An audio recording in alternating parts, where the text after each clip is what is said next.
Allahu Akbar, Allahu Akbar.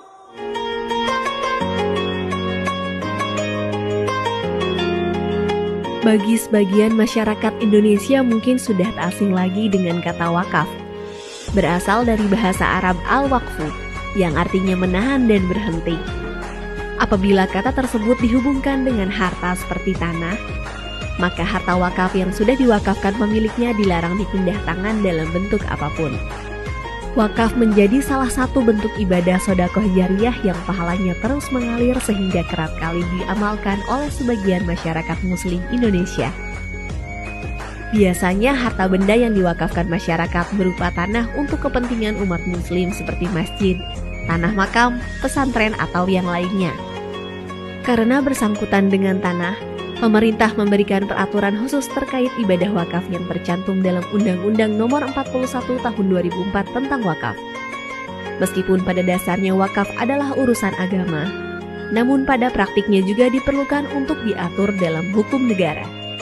Artinya, pemerintah harus berperan aktif dalam memfasilitasi dan memastikan tata kelola perwakafan berjalan secara transparan dan akuntabel.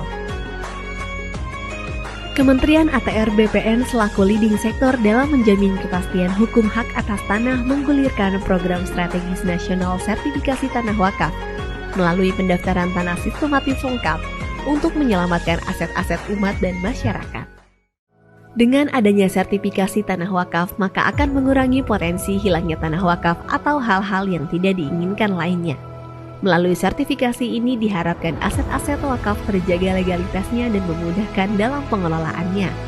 Kementerian ATR BPN sampai dengan tahun 2022 telah menerbitkan sertifikat wakaf sebanyak 194.066 bidang.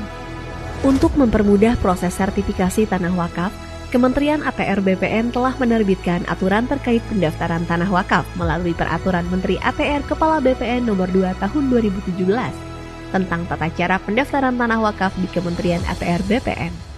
Selain itu, Kementerian ATR BPN juga telah mengeluarkan Surat Edaran Nomor 1/SE-3/2018 tentang petunjuk pelaksanaan percepatan pendaftaran tanah tempat peribadatan di seluruh Indonesia. Kementerian ATR BPN juga terus berkoordinasi dan membangun kerjasama dengan Kementerian Agama dan berbagai organisasi atau badan atau kelembagaan keagamaan yang ada di Indonesia. Kementerian ATR BPN juga turut mendukung layanan digital sistem informasi wakaf dengan mengintegrasikan data-data pertanahan, khususnya data mengenai tanah wakaf yang ada di Pusat Data dan Informasi Pertanahan, Tata Ruang dan Lahan Pertanian Pangan Berkelanjutan atau Pusdatin Kementerian ATR BPN. Dengan demikian, diharapkan seluruh tanah wakaf di Indonesia bisa segera didaftarkan dan disertifikasi.